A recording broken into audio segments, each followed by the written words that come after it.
নীল নকশার চক্রান্তের অংশ হিসেবে কারাবন্দী অবস্থায় বেগম খালেদা জিয়ার খাবারে সরকার বিষক্রিয়া করেছে বলে অভিযোগ করেছেন বিএনপির সিনিয়র যুগ্ম মহাসচিব রুহুল কবির রিজভী। আক্রোশ ও প্রতিহিংসা থেকেই বেগম খালেদা জিয়াকে দুনিয়া থেকে সরিয়ে দেওয়ার চক্রান্ত চলছে অভিযোগ করে রিজভী আহমেদ বলেন, দেশকে রাজনীতি ও নেতৃত্ব শূন্য করার মাস্টার প্ল্যান করছে আওয়ামী লীগ। খালেদা জিয়ার রোগমুক্তি কামনায় নয়াপল্টনে মহিলা দল আয়োজিত মিলাদ পূর্ব আলোচনায় তিনি এসব কথা বলেন। খুবই ইন্টারেস্টিং একটা খবর দর্শক, মাথা ন্যাড়া করে পালিয়েছেন ছাগল কাণ্ডের মতিউর। দেশ রূপান্তরের এই খবর, তাতে বলা হচ্ছে সবার কাছ থেকে চেহারা আড়াল করতে মাথার চুল ফেলে টাক হয়ে পালিয়ে গেছেন মতিউর। দেশেই যথাযথ চিকিৎসা চলছে খালেদা জিয়ার। আইনমন্ত্রী যখন বিএনপি এবং খালেদা জিয়ার পরিবার বলছে যে তার চিকিৎসার জন্য, উন্নত চিকিৎসার জন্য বিদেশে পাঠানো প্রয়োজন, তখন আইনমন্ত্রী বলছেন যে দেশেই যথাযথ চিকিৎসা চলছে। অথচ সবাই জানে যে বেগম খালেদা জিয়া একেবারে জীবন মৃত্যুর সংকটে, তার হৃদযন্ত্রে পেসমেকার বসানো হয়েছে। বেনজিরের স্ত্রী সন্তানেরা বেলা 1টা পর্যন্ত দুদকে হাজির হন। এটা জানাই ছিল আগের দিন যখন বেনজির আহমেদ নিজে উপস্থিত। মতিউর তার প্রথম স্ত্রী ও ছেলের বিদেশ যাত্রায় নিষেধাজ্ঞা। তো প্রথম স্ত্রী কেন, দ্বিতীয় স্ত্রী না ভাব করলো কেন, এটা বুঝলাম না। কারণ ছেলে হচ্ছে দ্বিতীয় স্ত্রীর সন্তান এবং প্রথম দ্বিতীয় দুজনের নামেই। খালেদা জিয়ার স্বাস্থ্যের কিছু পরীক্ষা হবে আজ। আগেই জেনেছেন যে তার হৃদযন্ত্রে পেসমেকার বসানো হয়েছে এবং ডাক্তাররা বলেছে যে 24 ঘন্টা বা 48 ঘন্টা পার না হলে তার যে 33টি অ্যাকাউন্ট রয়েছে সেখান থেকে 600-রও বেশি কোটি টাকা সরে নেওয়া হয়েছে। তার চাকরি জীবনে 36 লক্ষ সামথিং টাকা ইনকাম করেছেন। তার জীবনে তার 2 ভাগ টাকা কিন্তু সংসারের খরচে ব্যয় হয়েছে। প্রিয় দর্শক, তাহলে তার ব্যাংকে রয়েছে 600-রও বেশি কোটি টাকা আর সম্পদ রয়েছে অনেক।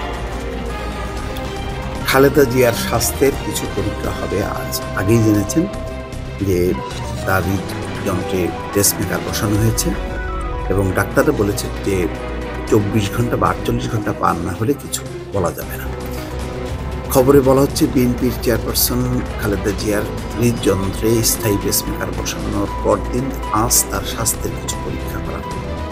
সোমবার খালেদা জিয়ার ব্যক্তিগত চিকিৎসক AZM জাহিদ হোসেন জানান, রোববার বিকেলে পেসমেকার বসানোর পর থেকে সাবেক প্রধানমন্ত্রীকে সিসিইউ সুবিধা দিয়ে আইসোলেশনে বা সম্পূর্ণ আলাদাভাবে চিকিৎসকদের নিবিড় পর্যবেক্ষণে রাখা হয়েছে। সেখানে তার স্বাস্থ্যের কিছু পরীক্ষা করা হয়। বিএনপি মেডিকেল বোর্ডের একজন সদস্য জানান, তারা বোর্ডের সদস্যরা আজই খালেদা জিয়ার স্বাস্থ্যের কিছু পরীক্ষার পর সেগুলোর রিপোর্ট পর্যালোচনা করবেন। পেসমেকার বসানোর পর তার শারীরিক অবস্থার অবনতি হয়নি, ফলে তাকে আইসোলেশন বা বিচ্ছিন্ন অবস্থা থেকে সিসিইউতে বা কেবিনে নেওয়া যায় কিনা সে ব্যাপারে আজ স্বাস্থ্যের বিভিন্ন পরীক্ষার রিপোর্ট পর্যালোচনা করবেন চিকিৎসকরা। গতকাল রোববার বিকেলে রাজধানীর এভার কেয়ার হাসপাতালে করোনারি কেয়ার ইউনিটে চিকিৎসাধীন এই সাবেক প্রধানমন্ত্রীর হৃদযন্ত্রে স্থায়ী পেসমেকার বসানো হয়। খালেদা জিয়ার হৃদরোগের সমস্যা আগে থেকেই ছিল, হার্টের 3টি ব্লক ছিল। আগে খুবই ইন্টারেস্টিং একটা খবর দর্শক, মাথা ন্যাড়া করে পালিয়েছেন ছাগল কাণ্ডের মতিউর।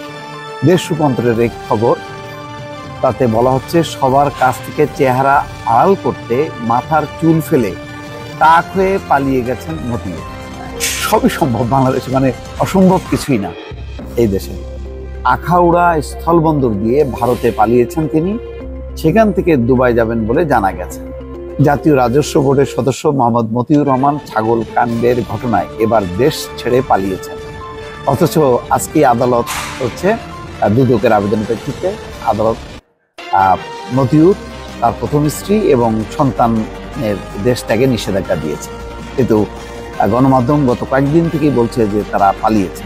রোববার বিকেলের দিকে এক প্রভাবশালী সিন্ডিকেটের মাধ্যমে আখাউড়া স্থল বন্দর দিয়ে মতিউর পালিয়ে গেছেন বলে জানিয়েছেন তার ঘনিষ্ঠ একাধিক কাস্টমস কর্মকর্তা। এছাড়া সবার কাছ থেকে চেহারা আড়াল করতে সিন্ডিকেটের পরামর্শে তিনি মাথার চুল ফেলে টাক হয়ে পালিয়ে যান বলে জানা গেছে।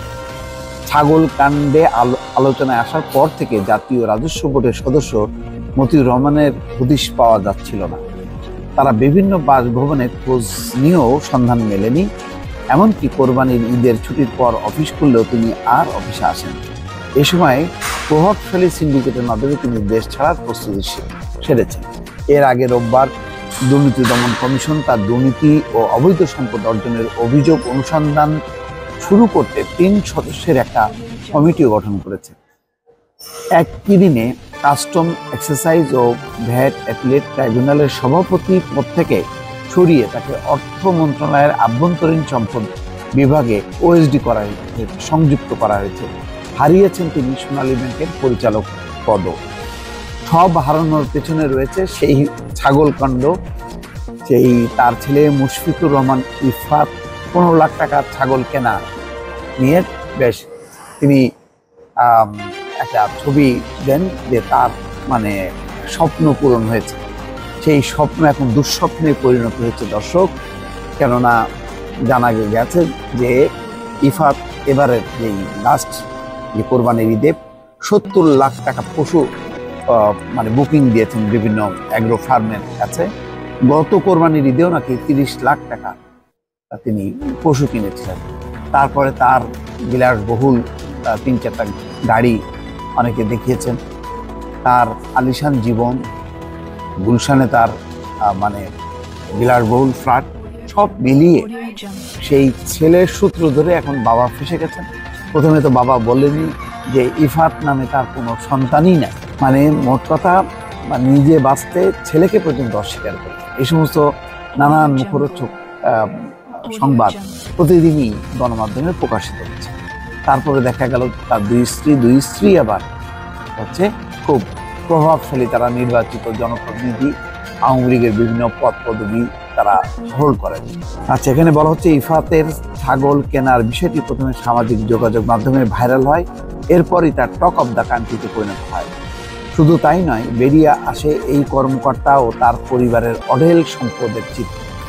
কাস্টমস কর্মকর্তাদের কাছ থেকে জানা গেছে আখাউড়া স্থলবন্দর দিয়ে মতিউর রহমান ভারতে পালিয়ে গেছেন।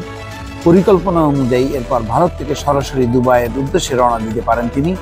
প্রভাবশালী একটি সিন্ডিকেট তাকে দেশ থেকে সহযোগিতা করছে।